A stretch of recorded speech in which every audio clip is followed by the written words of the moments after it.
It's so interesting because I feel like we are in a place where there's more of an environment of get mine and get out, a lot more grifting, speculation. People are trying to take advantage of this highly manipulated system. And even if you do profit from the world of fiat and you're doing really well, no one does well when the whole system is unstable and on the brink of collapse, right? It's gotten to that point of just such fragility that even if you are at the tippy top, you're going to experience pain. And why would you want to exist in a world where so many people are feeling frustrated and left behind and resorting to more violence? And it's not a world of cooperation and prosperity that we could have, and the abundance that you talked about. I'm glad you brought up AI because I want to dig into that a little bit, because on the one end you do have this you have the inflationary forces and ever expanding credit. You need more and more credit to produce less and less real growth, but then on the other side you have this deflationary force accelerating through artificial intelligence. And so I'm curious, where does Bitcoin fit in, and how does Bitcoin and the world of AI converge? So this is actually why they're the same thing. So just take AI as an invention by us, created to serve us. It's a tool. And it's a free market tool that gets better and better over time. And relative to Bitcoin, it means all prices are falling faster to the marginal cost of production. Relative to the other system, you're going to see prices, they have to climb. And they have to, and as they climb, there is no free market when money is manipulated at this rate. So because the money is, so that means, and I'm going to back up because this is so important. Just keep saying, like, over and over and over again, the natural state of the free market is deflation. And once you understand that, then you understand everything else is stopping it. And if you think your prices are going up, and if you think this politician and this is going to be growth, like, listen to politicians talk about growth today. They're talking about their productivity growth is faster deflation. So what they're actually talking about is we're going to manipulate money faster to steal more money from you. Mm-hmm. They're not talking about growth at all. So just keep going. The natural state of the free market is deflation. Then everything that stops it is not a political system. It's not an economic system. It's a control system. And it's so critical. Now, why that's important in AI is as AI moves faster and faster, which it inevitably will, exponentially, and it merges with robots that can do anything that you can do way better, faster. The business that hires that brings in robots that you say you won't use because they're removing labor, you will use because it's cheaper for you. You will use it. And if a business doesn't use that, they will go broke because you will choose differently. So if your choices are driving this to lower and lower prices, shouldn't you benefit in an economic system that is repricing that and sharing that abundance with all people on earth? That's what Bitcoin is doing. So Bitcoin is, and if you just took kind of $900 trillion balance sheet, which is the world's balance sheet today, and there's 21 million Bitcoin, then the implied value, as long as it stays decentralized and secure, of Bitcoin is about $43 million per Bitcoin today. But that $900 trillion, because you just 900 trillion divided by 21 million, all it has to do is stay decentralized and secure for in time that to be true. It's repricing the other system. But $900 trillion balance sheet today has $400 trillion of debt against it. And that debt is already insolvent. And if it was actually marked to market, the balance sheet of the world wouldn't be 900 trillion. You'd have a cascading collapse. All real estate prices, banks would fail, everything would collapse. Mm-hmm. So the only reason it's 900 trillion, essentially what you're measuring the world through, and you're part of that ledger, the only reason it's 900 trillion is because you think the debt is solvent, and you will vote for somebody who manipulates money instead of allowing a collapse. What does that mean? That means probably 4 or 5 years from now, the $900 trillion balance sheet won't be 900 trillion. It would be 2 quadrillion. And then if Bitcoin versus that balance sheet and the cost of living from there was 90 million terminal value of Bitcoin, it would be the same purchasing power, right? But the more important part is what I'll say here. Prices fall forever. So relative to Bitcoin, your $43 million purchasing power in terminal value today buys more and more forever. Because prices will fall relative to it forever.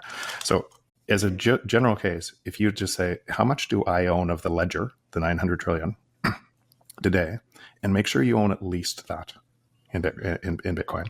And then and as you start to understand this more, you start to understand what's happening, start to move some of your time from the system that's co-opting your attention to the system that's uniting people and building to truth, hope, and abundance.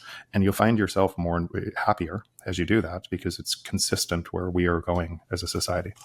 Well, I love all of that. And I love the world that you see and that you're funneling your energy into building. But when that world is one where AI is really ubiquitous in everything, will Bitcoin be used by the computers as currency? And also kind of zooming out, I mean, you're on the board of Core Scientific, right? I've heard that there's a lot of competition between Bitcoin and AI for energy and data centers. And so how do you see the evolution in these two worlds? Yeah, and this is real. So think about Bitcoin is from energy perspective like this. I know that Bitcoin's bounded by energy. And it creates more abundant energy by being there. And why? Because it provides a free market source for energy. So use this example. You run a bakery. Every day you throw the extra bread at the end of the day. I come in at the end of the day and one day and I say, I'm going to buy everything you can produce, but I want a discount. The very next day you produce double as much and you hope I show up.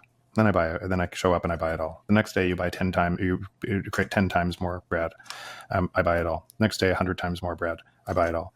And so as a buyer of a last buyer of economic sport, then I've put a floor price on your bread, right? And I will always buy more. So it allows you to expand capability to be able to create abundant bread. That is what Bitcoin is doing in energy. So it's creating abundant energy. And what's happening is this abundant energy that always has to be cheaper, more and lower cost, because the free market wants better and better, lower and lower cost for their economic gain.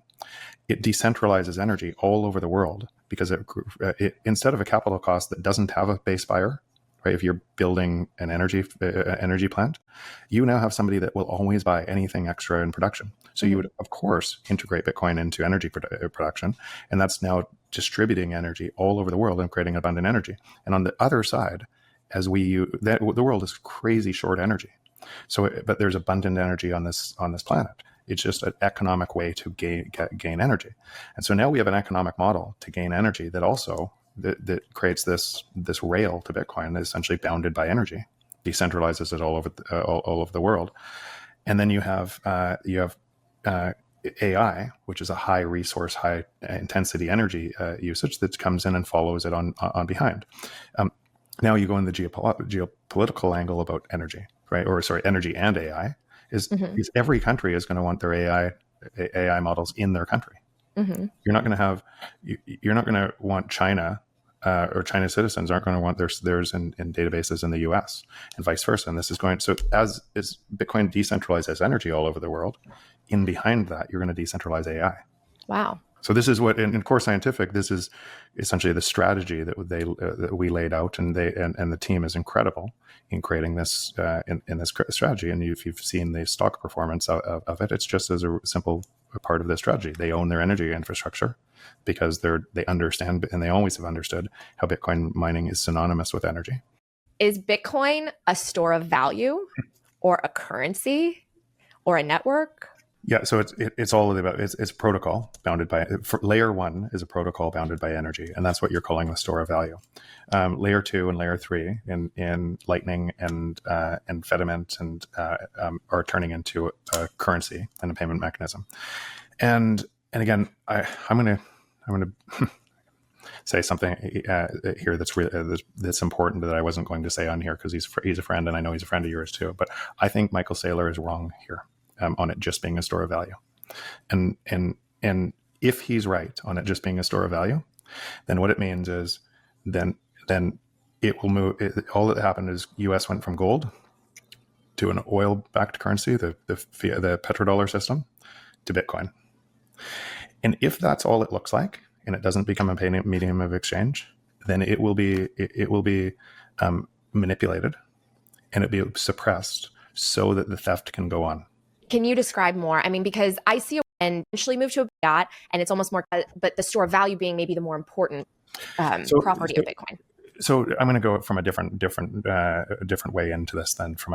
If you knew that the entire history of the world had to control money and extract, and that base of money was extractive to 8 billion people, right? And that's the world we've always lived in to get to this point. And what that would say is really simply, if I could steal a little bit of money from people over time and they didn't notice, then I could create an empire in doing so. So we know the entire state of the world for all time has always looked like that. And then Bitcoin came in on layer 1 and removed the ability to do that. And all of the attacks on Bitcoin over the last 15 years have all been trying to stop it, and it only gets stronger and stronger and more decentralized and more secure over time.